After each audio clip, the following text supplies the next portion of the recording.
Hello दोस्तों, नमस्कार। LP सरकारी जॉब चैनल पर आपका हार्दिक स्वागत और अभिनंदन करता हूं।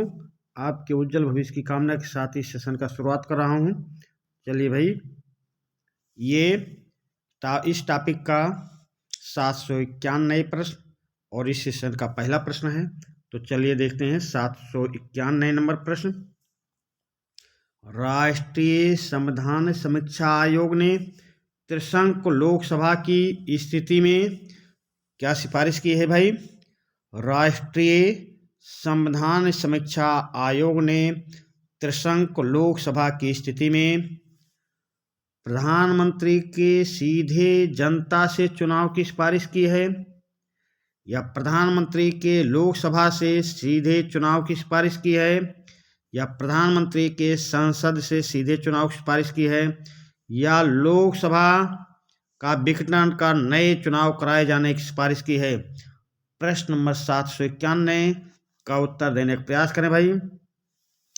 राष्ट्रीय संविधान समीक्षा आयोग ने त्रिशंक लोकसभा की स्थिति में क्या सिफारिश की है? तो राष्ट्रीय संविधान सभा आयोग ने त्रिशंक लोकसभा की स्थिति में प्रधानमंत्री के लोकसभा से सीधे चुनाव की सिफारिश की है। लोकसभा से सीधे चुनाव की सिफारिश की है संविधान समीक्षा आयोग ने। तो प्रश्न नंबर 791 का ऑप्शन बा सही उत्तर होगा। अगले प्रश्न पे आ जाए। प्रश्न नंबर 792। स्वतंत्र भारत के अब तक के संसदीय इतिहास में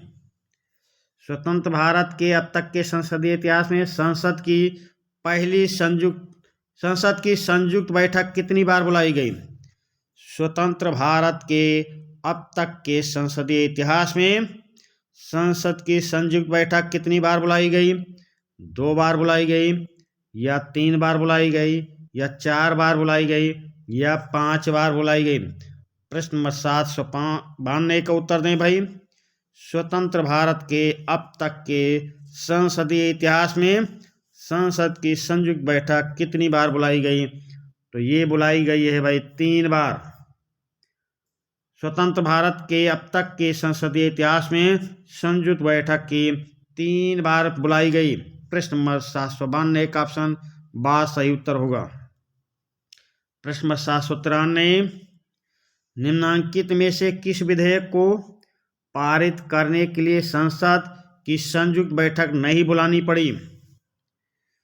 निम्नांकित में से किस विधेयक को पारित करने के लिए संसद की संयुक्त बैठक नहीं बुलानी पड़ी? तो ये 1991 दहेज उन्मूलन विधेयक, इस पर भाई बैठक बुलानी पड़ी है।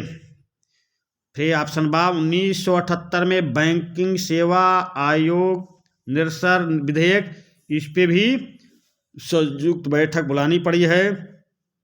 भारतीय नागरिकता विधेयक 1955 पे संयुक्त बैठक नहीं बुलानी पड़ी। आतंकवाद निरोध विधेयक पोर्टो पे 2002 पोर्टो पे बुलानी पड़ी है संयुक्त बैठक।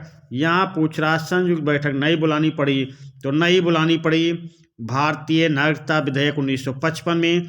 तो ऑप्शन 7 सही उत्तर हो जाएगा। प्रश्न नंबर 793 का ऑप्शन 7 सही उत्तर होगा। अगले प्रश्न पे आ जाएं। प्रश्न नंबर 794। आतंकवाद निरोधक विधेयक को पारित करने के लिए 26 मार्च 2002 को आयोजित संसद की संयुक्त बैठक की अध्यक्षता किसने की? आतंकवाद निरोधक विधेयक को पारित करने के लिए 26 मार्च 2002 को आयोजित संसद की संयुक्त बैठक की अध्यक्षता किसने की? GMC बालयोगी ने या श्रीमती नजबा हेपतुल्ला ने या KR नारायणन ने या PM सईद ने? प्रश्न नंबर 794 का उत्तर देने का प्रयास करें भाई। आतंकवाद निरोधक विधेयक को पारित करने के लिए 26 मार्च 2002 को आयोजित संसद की संयुक्त बैठक की अध्यक्षता किसने की? प्रश्न नंबर 794 को उत्तर दें तो PM शहीद ने भाई, PM शहीद ने। प्रश्न नंबर 794 का ऑप्शन द सही उत्तर होगा। 795 भारत का वह प्रधानमंत्री जिसने एक सांसद की हैसियत से संसद के उन सभी संयुक्त अधिवेशनों में उपस्थिति दर्ज कराई जो स्वतंत्र भारत के इतिहास में अब तक संपन्न हुए हैं। भारत का वह प्रधानमंत्री जिसने एक सांसद की हैसियत से संसद के उन सभी संयुक्त अधिवेशनों में उपस्थिति दर्ज कराई जो स्वतंत्र भारत के इतिहास में अब तक संपन्न हुए हैं। तो ये श्रीमती इंदिरा गांधी थी, या BP सिंह थे, या अटल बिहारी वाजपेयी थे, या इंद्र कुमार गुजराल थे। तो प्रश्न नंबर 795 उस प्रधानमंत्री का नाम बताना है जो सांसद की हैसियत से संसद के उन सभी संयुक्त अधिवेशनों में उपस्थिति दर्ज कराई। तो वो प्रधानमंत्री, वो सांसद कौन था? तो सांसद अटल बिहारी वाजपेयी जी थे भाई। प्रश्न नंबर 795 का ऑप्शन 7 सही उत्तर होगा। प्रश्न नंबर 796 संविधान के किस अनुच्छेद द्वारा संसद की संयुक्त बैठक का प्रावधान किया गया है? संविधान के किस अनुच्छेद द्वारा संसद की संयुक्त बैठक का प्रावधान किया गया है? अनुच्छेद 112 के द्वारा, अनुच्छेद 110 के द्वारा, अनुच्छेद 108 के द्वारा, या अनुच्छेद 106 के द्वारा। प्रश्न नंबर 796 संविधान के किस अनुच्छेद द्वारा संसद की संयुक्त बैठक का प्रावधान किया गया है? तो वो अनुच्छेद है अनुच्छेद 108। अनुच्छेद 108 के द्वारा संसद की संयुक्त बैठक का प्रावधान किया गया है। प्रश्न नंबर 796 का ऑप्शन 7 सही उत्तर होगा। प्रश्न नंबर 797 संसद की संयुक्त बैठक लोकसभा अधिसूचना द्वारा कौन आहूत करता है? संसद की संयुक्त बैठक लोक अधिसूचना द्वारा कौन आहूत करता है? तो लोकसभा अध्यक्ष आहूत करता है, या प्रधानमंत्री आहूत करता है, या राज्यसभा के सभापति आहूत करते हैं, या राष्ट्रपति आहूत करते हैं। प्रश्न नंबर 797 संसद की संयुक्त बैठक लोक अधिसूचना द्वारा कौन आहूत करता है? तो ये आहूत करते हैं राष्ट्रपति महोदय भाई। प्रश्न नंबर 797 का ऑप्शन द सही उत्तर होगा। प्रश्न नंबर 798 सबसे पहले विश्वास प्रस्ताव की सूचना निम्नलिखित में से किस प्रधानमंत्री द्वारा की गई? प्रश्न नंबर 798 सबसे पहले विश्वास प्रस्ताव की सूचना निम्नलिखित में से किस प्रधानमंत्री द्वारा की गई? राजीव गांधी द्वारा, या चौधरी चरण सिंह द्वारा, या चंद्रशेखर द्वारा, या PV नरसिम्हा राव द्वारा। प्रश्न नंबर 798 का उत्तर देने का प्रयास करें भाई।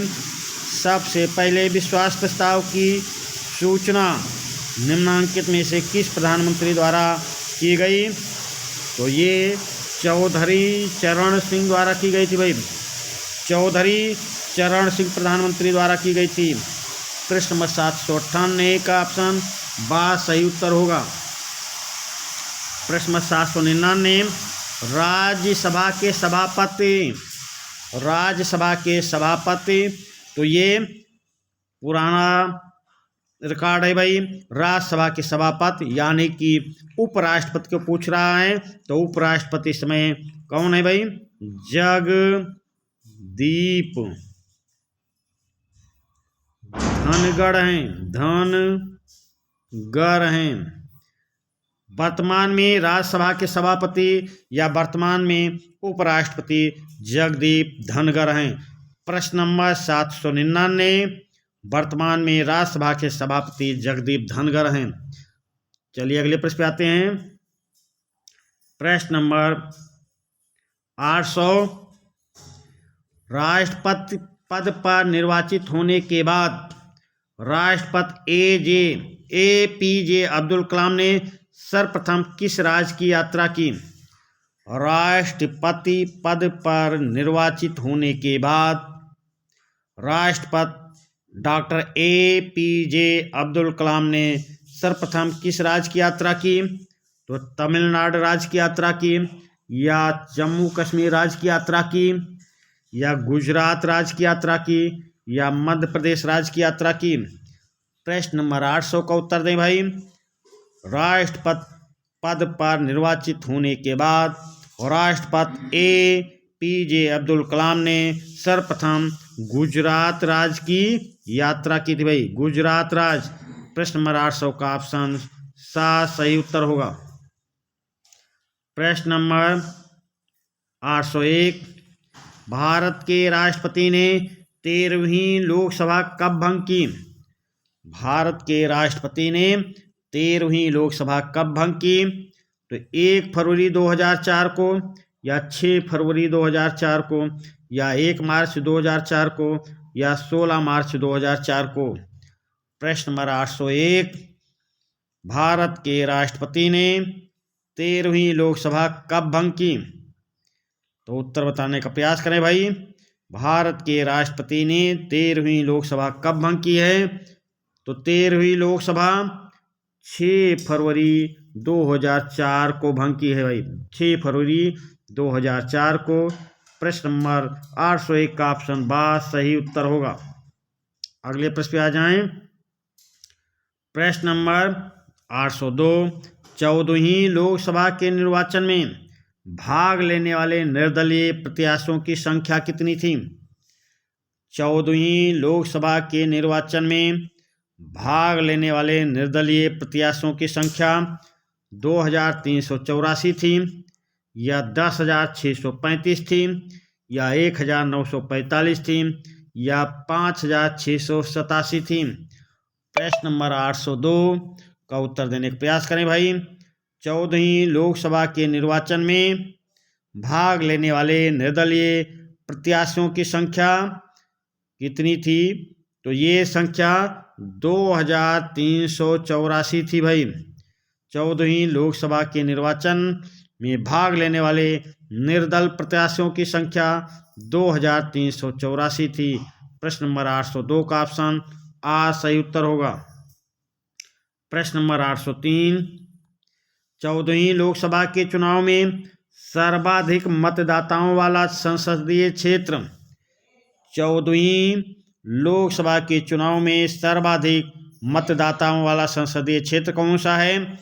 तो बाड़मेर, जैसलमेर, या बाहरी दिल्ली, या कानपुर, या लक्षद्वीप? प्रश्न नंबर 803 का उत्तर देने का प्रयास करें भाई। 14वीं लोकसभा के चुनाव में सर्वाधिक मतदाताओं वाला संसदीय क्षेत्र कौन सा था? प्रश्न नंबर 803, बाड़मेर, जैसलमेर, या बाहरी दिल्ली, या कानपुर, या लक्षद्वीप? तो भाई 14वीं लोकसभा के चुनाव में सर्वाधिक मतदाताओं वाला क्षेत्र संसदीय क्षेत्र बाहरी दिल्ली था। प्रश्न नंबर 803 का ऑप्शन 12 सही उत्तर होगा। अगले प्रश्न पे आ जाएं। प्रश्न नंबर 804, तो प्रश्न नंबर 804, 14वीं लोकसभा के चुनाव में न्यूनतम मतदाताओं वाला संसदीय क्षेत्र। अभी अधिकतम मतदाताओं वाला क्षेत्र पूछा गया, अब पूछा जा रहा 14वीं लोकसभा के चुनाव में न्यूनतम मतदाताओं वाला संसदीय क्षेत्र। तो लक्षद्वीप है, या मद्रास दक्षिण है, या जोधपुर है, या बांसवाड़ा डूंगरपुर है? प्रश्न नंबर 804 का उत्तर देने का प्रयास करें भाई। 14वीं लोकसभा के चुनाव में न्यूनतम मतदाताओं वाला संसदीय क्षेत्र लक्षद्वीप, मद्रास दक्षिण, जोधपुर, या बांसवाड़ा डूंगरपुर? प्रश्न नंबर 8 का उत्तर देने का प्रयास करें। तो 14वीं लोकसभा के चुनाव में न्यूनतम मतदाताओं वाला संसदीय क्षेत्र लक्षद्वीप था भाई, लक्षद्वीप। प्रश्न नंबर 804 का ऑप्शन आ सही उत्तर होगा। अगले प्रश्न पे आ जाएं। प्रश्न नंबर 805, 14वीं लोकसभा के चुनाव में अधिकतम प्रत्याशी 35 प्रत्याशी वाला संसदीय क्षेत्र कौन सा था? 14वीं लोकसभा के चुनाव में अधिकतम 35 प्रत्याशी वाला संसदीय क्षेत्र कौन सा था? नई दिल्ली, लखनऊ, मद्रास दक्षिण या गांधीनगर? प्रश्न नंबर 805 का उत्तर देने का प्रयास करें भाई। 14वीं लोकसभा के चुनाव में अधिकतम प्रत्याशी 35 प्रत्याशी वाला संसदीय क्षेत्र कौन सा था? तो ये संसदीय क्षेत्र मद्रास दक्षिण था भाई, मद्रास दक्षिण। प्रश्न नंबर 805 का ऑप्शन सा सही उत्तर होगा। अगले प्रश्न पे आ जाएं। प्रश्न नंबर 806, निम्नांकित में से कौन सा दल संयुक्त प्रगतिशील गठबंधन, निम्नांकित में से कौन सा दल संयुक्त प्रगतिशील गठबंधन यूपीए का सहयोगी नहीं है? प्रश्न नंबर 806, निम्नांकित में से कौन सा दल संयुक्त प्रगतिशील गठबंधन यूपीए का सहयोगी नहीं है? तो बहुजन समाज पार्टी नहीं है, या राष्ट्रीय जनता दल नहीं है, यह तेलंगाना राष्ट्रीय समिति नहीं है, यह राष्ट्रवादी कांग्रेस पार्टी नहीं है। प्रश्न नंबर 806 का उत्तर देने का प्रयास करें। निम्नांकित में से कौन सा दल संयुक्त प्रगतिशील गठबंधन यूपीए का सहयोगी नहीं है? तो संयुक्त प्रगतिशील गठबंधन यूपीए का सहयोगी नहीं है, बहुजन समाज पार्टी। प्रश्न नंबर 806 का ऑप्शन आपका सही उत्तर होगा। अगले प्रश्न पे आ जाएं। प्रश्न नंबर 807, 14वीं लोकसभा के चुनाव में निम्नांकित क्षेत्रीय दल को सर्वाधिक सीटें अन्य क्षेत्रीय दलों की तुलना में प्राप्त हुई हैं। 14वीं लोकसभा के चुनाव में निम्नांकित क्षेत्रीय दल को सर्वाधिक सीटें अन्य क्षेत्रीय दलों की तुलना में प्राप्त हुई हैं। तो ये बीजू जनता दल को, या समाजवादी पार्टी को, या द्रमुक को, या तेलुगु देशम पार्टी को? प्रश्न नंबर 807 का उत्तर देने का प्रयास करें भाई।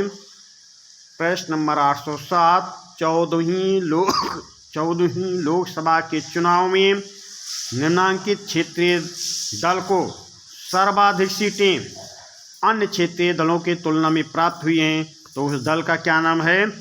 समाजवादी पार्टी। प्रश्न नंबर 807 का ऑप्शन बा सही उत्तर होगा। अगले प्रश्न पे आ जाएं। प्रश्न नंबर 808, 14वीं लोकसभा में उपाध्यक्ष पद पर निम्नांकित में से किसे चुना गया? 14वीं लोकसभा में उपाध्यक्ष पद पर निम्नांकित में से किसे चुना गया? मोन्टेक सिंह अहलूवालिया को, या भैरव सिंह शेखावत को, या चरणजीत सिंह अटवाल को, या सुरजीत सिंह बरनाला को? प्रश्न नंबर 808 का उत्तर देने का प्रयास करें भाई। 14वीं लोकसभा में उपाध्यक्ष पद पर निम्नांकित में से किसे चुना गया? मोन्टेक सिंह अहलूवालिया को, या भैरव सिंह शेखावत को, या चरणजीत सिंह अटवाल को, या सुरजीत सिंह बरनाला को? तो ये चुना गया था भाई चरणजीत सिंह अटवाल को। प्रश्न नंबर 808 का ऑप्शन सा सही उत्तर होगा। अगले प्रश्न पे आ जाएं। प्रश्न नंबर 809, 14वीं लोकसभा के चुनाव में भाग लेने वाले राष्ट्रीय दलों की संख्या। 14वीं लोकसभा के चुनाव में भाग लेने वाले राष्ट्रीय दलों की संख्या कितनी थी? 6, 7 या 8 या 9? कितने राष्ट्रीय दलों ने 14वीं लोकसभा के चुनाव में भाग लिया था? प्रश्न नंबर 809 का उत्तर दें भाई। प्रश्न नंबर 809, 14वीं लोकसभा के चुनाव में भाग लेने वाले राष्ट्रीय दलों की संख्या कितनी थी? तो राष्ट्रीय दलों की संख्या 6। 14वीं लोकसभा के चुनाव में 6 राष्ट्रीय दलों ने भाग लिया था। प्रश्न नंबर 809 का ऑप्शन आ सही उत्तर होगा। अगले प्रश्न पे आ जाएं। प्रश्न नंबर 810, 14वें वित्त आयोग के अध्यक्ष 14वें वित्त आयोग के अध्यक्ष कौन थे? मोंटेक सिंह अहलूवालिया थे, या वाई.वी. रेड्डी थे, या केसी पंत थे, या डॉक्टर बी.एल. केलकर थे? प्रश्न नंबर 810, 14वें वित्त आयोग के अध्यक्ष कौन थे भाई? तो 14वें वित्त आयोग के अध्यक्ष थे वाई.वी. रेड्डी। 14वें वित्त आयोग के अध्यक्ष वाई.वी. रेड्डी थे। प्रश्न नंबर 810 का ऑप्शन बाप का सही उत्तर होगा, वाई.वी. रेड्डी। और इस सेशन का इसी प्रश्न के साथ समापन करते हैं। धन्यवाद।